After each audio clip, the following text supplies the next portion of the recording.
एक होता लाकूड तोड्या. तो आपला उदरनिर्वाह चालवण्यासाठी जंगलात जाऊन लाकडे तोडायचा व बाजारात नेऊन विकायचा. त्याचा वडिलोपार्जित लाकडे तोडण्याचा धंदा होता. लाकूड तोड्या खूप मेहनती होता. एका दिवशी तो जंगलात लाकडे तोडत असताना त्याची कुऱ्हाड पाण्यात पडाली.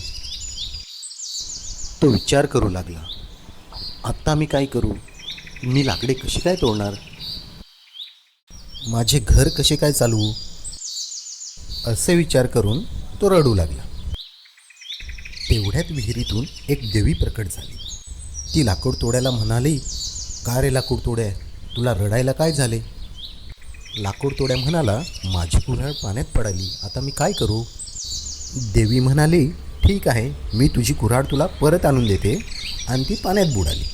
ती एक सोन्याची कुऱ्हाड घेऊन बाहेर निघाली आणि लाकूड तोड्यानं म्हणाली, का रे लाकूड तोड्या, हीच का तुझी कुऱ्हाड?